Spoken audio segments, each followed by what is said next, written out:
美味しい。スウェーデンの思い出の味、メススムを作ろう。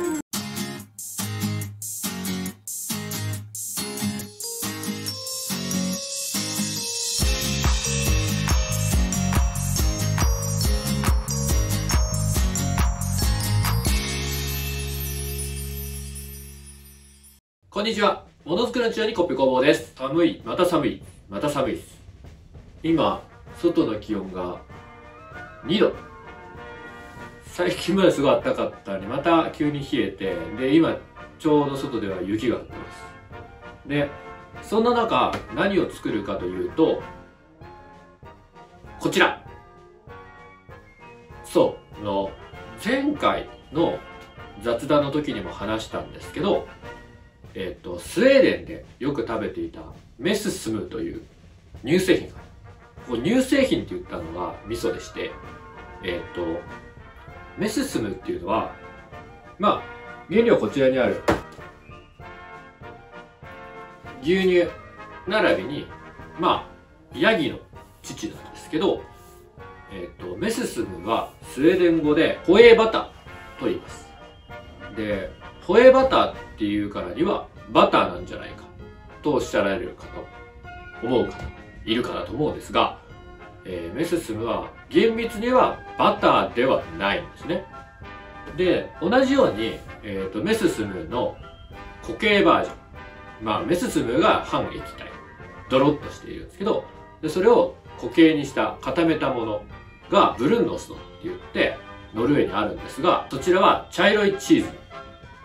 じゃあ、チーズなんじゃないか。チーズでもないんですね。バターでもチーズでもないけど、スウェーデンではバターと呼ばれていて、ノルウェーではチーズと呼ばれているこのメススムおよびブルモスト。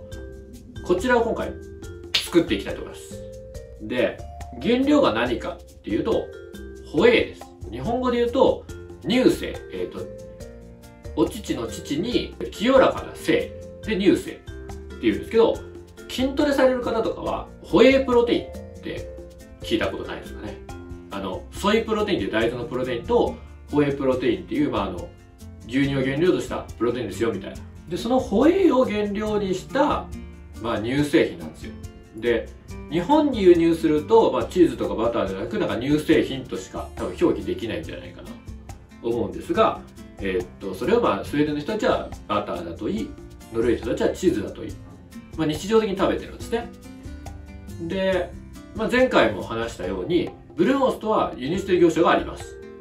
で、なのでインターネットとかアマゾンで、ブルモストって調べると、1キロ3500円プラス送料みたいな感じだったかなで出てます。なので、どんな味なのか知りたい方はリンク貼っとくんで、調べて食べてみてください。で、今回作ろうと思っているメススムに関しては、輸入がされていません。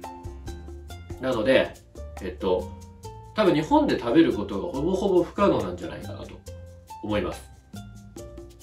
でも、ちょっと僕が食べたいのはどちらかというとメススムなんですよ。ブルモストも食べたい、美味しいんですけど、メススムが食べたいので、僕はちょっとメススムを今回作ります。作り方なんですが、詳しくはちょっと概要欄に同じようにレシピ、を貼っておきます。スウェーデン語で書かれたレシピと英語で書かれたレシピが2、3種類あって、それを参考にしているので、そのあたりちょっと概要欄に貼っておきます。今回はスウェーデンで食べた思い出の味として、メススムを作っていきたいと思います。それでは、どうぞって感じなんですけど、いつもは。今回は、このままちょっと作っていきたいと思います。で、使う材料ですね。使う道具、材料。まず原料となるのが牛乳です。で、今回は低脂肪牛乳を買ってきました。で、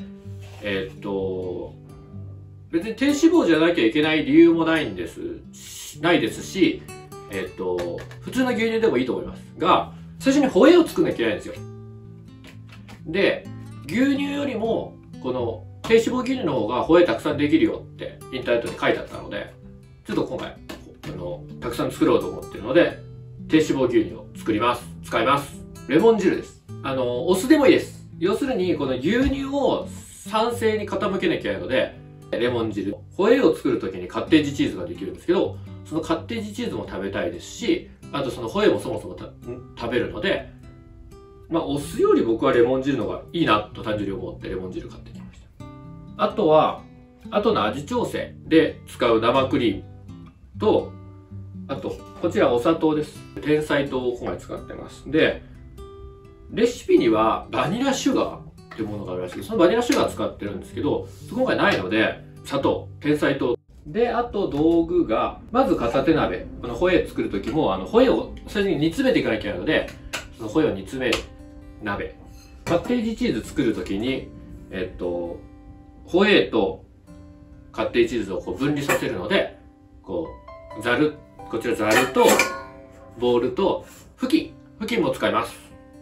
まあ、計量カップは、これ1リットル使っちゃうんで、なくてもいいと思うんですが、まあ、ちょっととりあえず計量カップ、あとは、いろいろと測る大さじでいいです。で、かき混ぜるときに使う木のスプーンなんですけど、正直ゴムベラの方が多分いいです。最後こうやってなんかこう、削いでいくまあ、いかなきゃいけないので、木のスプーンと、あとはそのゴムベラがないもんで、こういうなんか、なんていうのこれ。こういう、こそぐやつ。使います。なので、これを使ってカッテージチーズを作って、ホエーを抽出して、で、ホエーをさらにメススムにしていく様子をこれから撮っていきたいと思います。お願いします。とりあえずやっていきますか。まあね、とりあえずキッチンでやりたいわけやりたいんですけど、ちょっと今回の撮影だとちょっとキッチンやりづらかったので、準備しました。で、まず片手鍋にもう牛乳を全部注いじゃいましょう。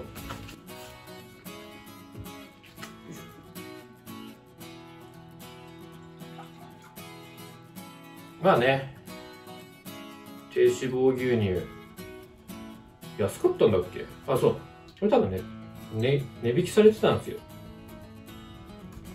ちょうど明日賞味期限切れちゃう。よいしょ。で、点火します。で、まあそんなに強火にする必要はないんですけど、まあ中火くらいで、目安温度は60度です。しかし、60度、温度計ちょっと、料理に使える温度計持ってないんで、ちょっと60度にしなきゃいけないんですけど、ポイントがあります。こう、牛乳って温かくすると膜張るじゃないですか。膜が張っちゃダメなんですよ。まあ別にホエーを作る要素はいいんですけど、カッテージチーズを作るためには、まず膜を張らない。膜を張る前に火を止めなきゃいけないですね。なので、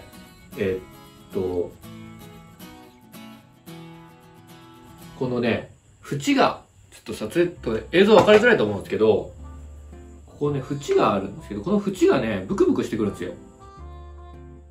この縁の部分が泡でブクブクしだしたらもう火は止めていいです。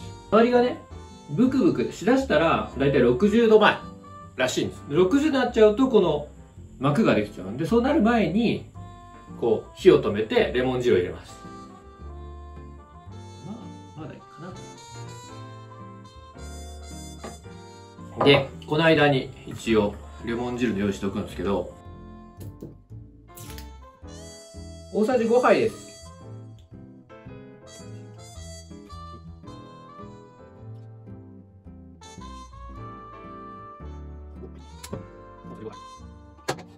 大さじ5杯のこのね、レモン汁用意しといたんで、膜が見づらい。ちょっとずつでもね、こう、ブクブクしだしたかなと思います。まだですね。牛乳、ね、このタイミングで気抜けないんで、全然難しいから怖いんですけど。で、このタイミング難しかったら、ぶちだし、先にこう混ぜちゃっておいて、グツグツさせちゃっても分離はできますが、それやったらね、カッテージチーズが美味しくなかったんですよ。なので、やっぱ、このタイミング、やっぱりカッテージチーズも美味しく食べたいんで、このタイミングを見計らってやっていきたいと思います。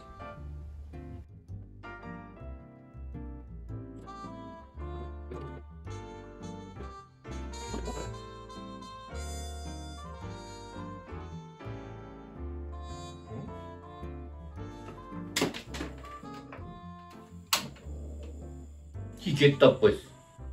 それもあってもね、ブクブク言わないですよね。ナチゾンでした。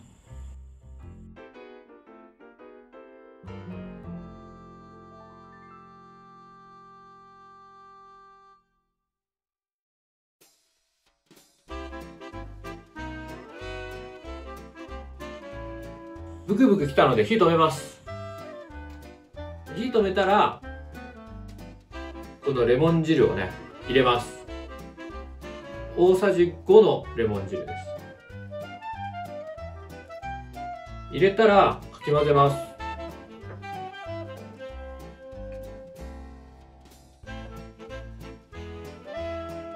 で、そうするともうね、分離してくるんですよ、結構。なので、そうしたら、一旦、放置します。大体2分くらい。これで、入れて、かき混ぜてから2分くらい放置します。ので、その間に、いろいろと準備していきます。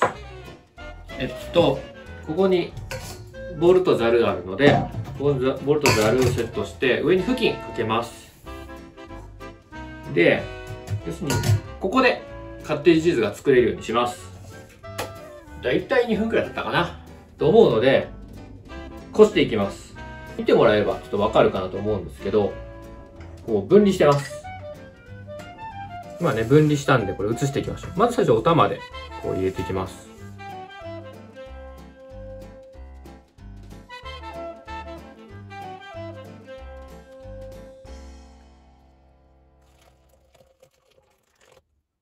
湯気はもうね、レモンの匂いがしてます。これお酢でやるとどうなんだろうな。どんな匂いするんだろう。ちょっとお酢でやろうっていうイメージがないので、あれなんですが、まあこれ閉じちゃいます。これで。ギュッと。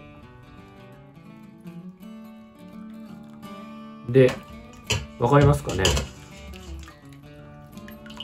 ょっとこれは、このちっちゃいボウルの方にあげときます。じゃん。こんな感じで、ホエーができます。で、こっちにあげた方も、使いたいので、これは強く絞りましょう。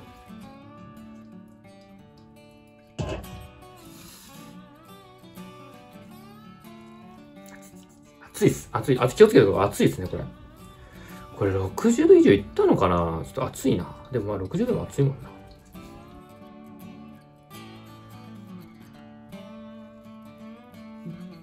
ここでギュッて絞って、カッテージチーズができるんですが、布巾だと根が細かすぎるのがあんまそこまで絞れはしないですね。中がまだ液体な感じがします。ちょっとこれで一回移します。こんな感じでまだドロドロしてます、中が。まあ絞れるだけ絞って、まあドロドロな状態で、これ蜂蜜とかね入れて食べるとすごい美味しいですよ。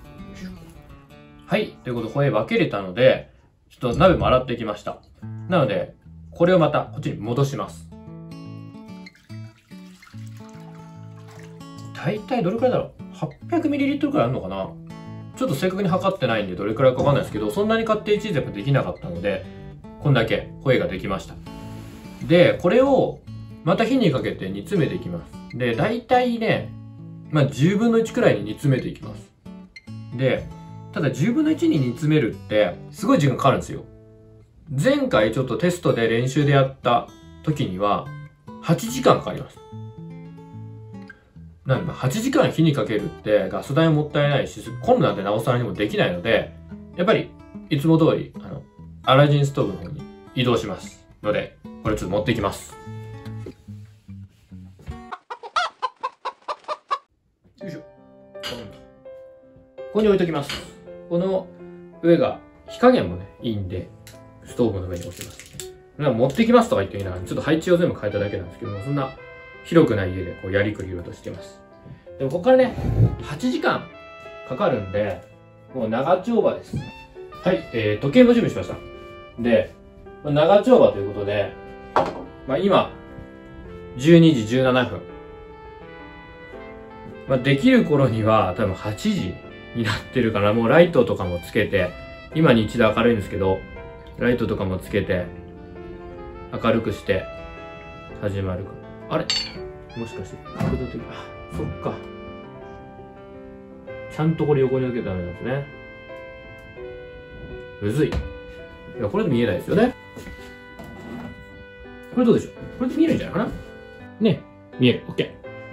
ということで、ちょっと時間も見ながら、定期的にかき混ぜてね。で、とりあえず、だいぶ暖かくなるまでは、これでほっときます。で、あまり火が強くっても良くないんですよ、やっぱり。で、このストーブですら、ちょっと火が強いんで、もうちょっと暖かくなってから、五徳をかませたいと思います。ので、しばしこれで待ちます。はい。だいたい30分くらい経ってですね、だいぶこちらも温度が上がってきたので、コンロの5徳じゃない、6徳でした。これをこうやって下にかませてあげます。こうすると、急に温度が上がっていかないので、急速に温度が上がっちゃうと、中のね、このホエーの成分がザラザラになっていっちゃうんですよ。なので、できるだけ低温で温度を上げた方がいいです。なので、この状態で定期的にかき混ぜていきます。そこまで細かくこの段階で、かき混ぜる必要はないので、本当今回僕は、前の時にも話した組紐のディスク用意したので、糸と一緒に組んでいったりとか、去年ですね、買った本だったり、これちょっとなんか紹介されてすごいいいなと思ったら買った本なんですけど、言葉の尻尾って言って、子供がね、書いた詩を、この読売新聞で掲載してるらしいんですけど、それをこう、選んでる詩集ちょっと買ったのをちょっとパラパラ読もうかなっていうのと、あと友達が、なんかホッペさんこれ面白いですよって言って買ってくれた本なんですけど、この世の際っていう本。ちょっと読めてなかったので、これを機にちょっとしばらく読みながら、かき混ぜながら、ちょっと過ぎていこうかなと思います。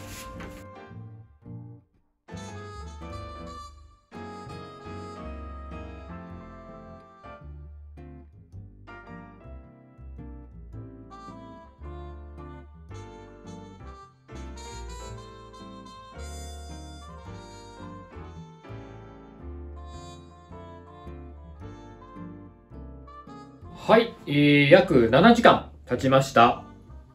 どうですか、見てもらって。だいぶ、こう、トロットロになったのではないかなと思います。で、ここから最後の仕上げです。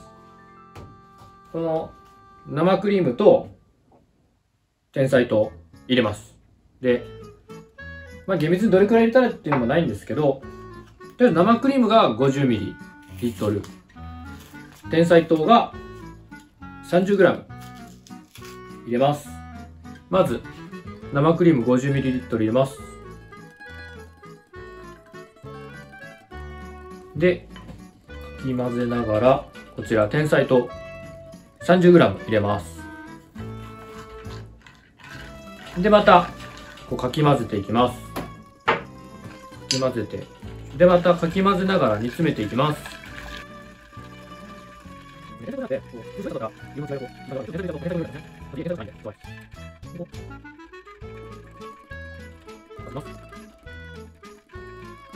このホエー自体に乳糖って言って、こう糖分が一応含まれてるんで、レシピによっては砂糖入れないとかあるみたいなんですけど、ちょっと前回砂糖入れないで作ってみたらちょっとあまり美味しくなかったんで、やっぱ砂糖は入れた方がいいかなと思います。で、ノルウェーとかスウェーデンとか現地の人たちも結構なんかダイレクトなこのホエーチーズ、ホエーバターはあんまり好きじゃないみたいで、最近一般化されてるものも大体生クリームだったりこう砂糖入れて調整してるみたいですが、本来のノルウェーのこのブルンオストってヤギのミルクで作るんですけど、もう生でギュッとこのホエーだけを使って煮詰めていくのがオリジナルみたいですが、きっと癖強いんですね。なので食べやすいね、どうせ作るなら美味しく食べやすい方がいいと思うんで作っていきます。一応これで溶けたかなと思うんで、もうちょっと煮詰めたいと思います。だいぶ煮詰まってきたかなと思うので、これで完成とします。で、このまま冷ましちゃうとこの中の糖分がこうザラザラしちゃうらしいんですね。なので一気に冷やします。ということで、本当は氷水がいいと思うんですけど、ちょっと氷がなかったので保冷剤を入れた水を用意しました。ここに入れたら一気にかき混ぜます。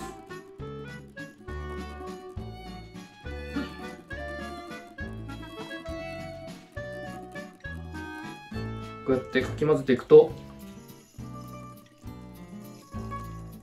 あ、ちょっとシャバシャバすぎたかな。もうちょっと粘度を高めてもよかったかもしれません。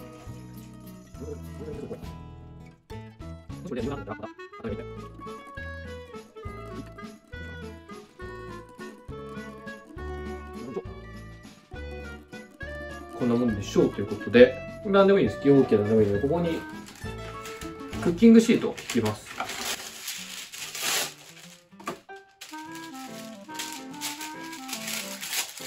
中に入れます。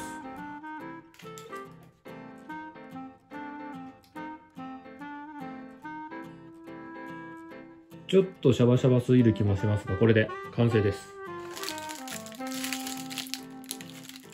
で、冷蔵庫入れたいと思います。はい、2日経ちました。2日一昨日作って、昨日冷やして、今日なの2日ですね。経ちました。こちらになります。ちょっと開けてみたいと思います。一応ね、できてると思うんですけど、こんな感じに。ちょっとね、冷やすときに緩かったのがちょっと心配なんですが、開けます。お、いい感じじゃないですか、ちょっと。こんな感じです。ね。おー、ちゃんとクリーム状になってますね。あ、いい感じ、緩くてもよかったですね、やっぱね。見た目はだいぶ、メッスムな感じです。あとは、味ですよね。ちょっと食べてみたいと思います。じゃん！パン焼いてきました。一応これで食べてみたいと思います。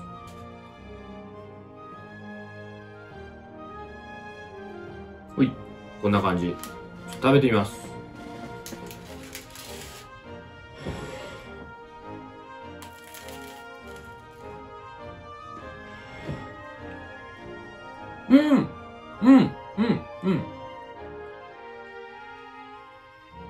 だいぶいいんじゃないですかね。この、酸味と、まあ、甘み。あと、程よいコクと癖みたいな感じで。これいいぞ。美味しい。美味しい。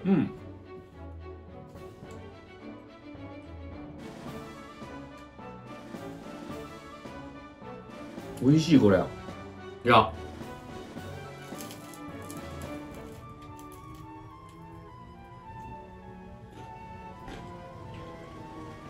大成功じゃないかな。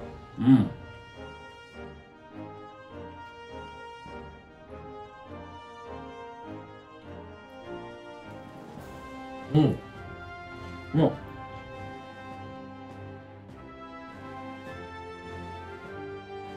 うまい。うまいから。欲を言えば、もうちょっと煮詰めてもよかった。ちょっとシャバシャバなんでね、まだね。ただ、パンに塗りやすさとかディップしやすさで言うと、このくらいでいいのかなと思うんで、いいぞ。だいぶ美味しい。なんか、さすがに、5年前、ついていたのが、6年前とかなんで、5年前、6年前とかなんで、味が再現できてるかっていうと、まあ、比較してないんでわかんないんです。でも、美味しいですね。結構僕の記憶の中で当時食べた、当時食べた味と近いんじゃないかなと思います。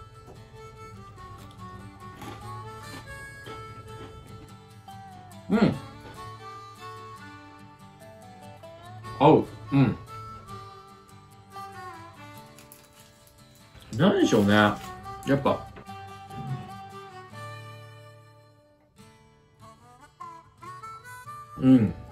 あ、紅茶美味しい。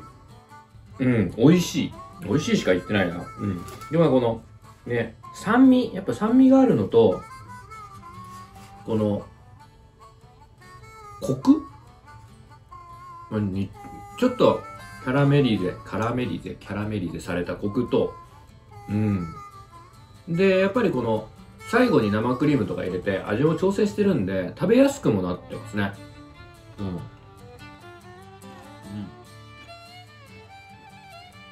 おいしい。うん。本当はね、パン作りたかったんですよ。ちょっとでも寝坊しちゃって、パン作れなかったんで、市販のパンを。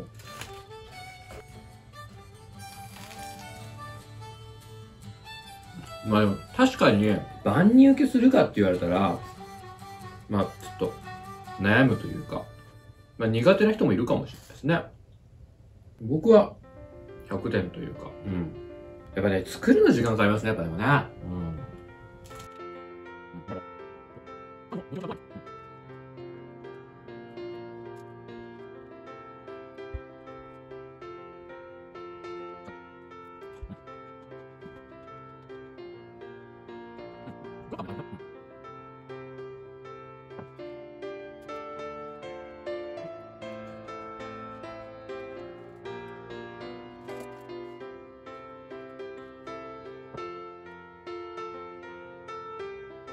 ごちそうさまでした。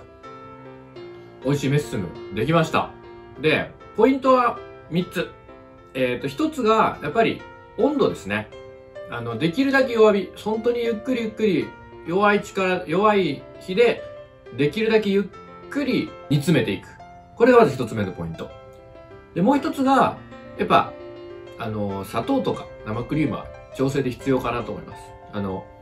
野生味あふれるコクのあるとか思うといいかもしれないですけど、この砂糖入れないでちょっと味見してみたら、なんですかね、酸っぱ、じょっぱい感じで、やっぱ牛乳の中の乳糖だけでは限界があるかなと感じたので、やっぱ砂糖とか生クリームで味の調整はした方がいいと思います。3つ目が最後の、一気に冷やすですね。氷水とかを使って、最後、火から上げた時にガーって一気に、かき混ぜて、そうすることで、ザラザラ感とかを減らせるので、これはポイントかなと思います。だからこの3つと、あと時間さえあれば、美味しいメススム作れると思うんで、ぜひ、作ってみてください。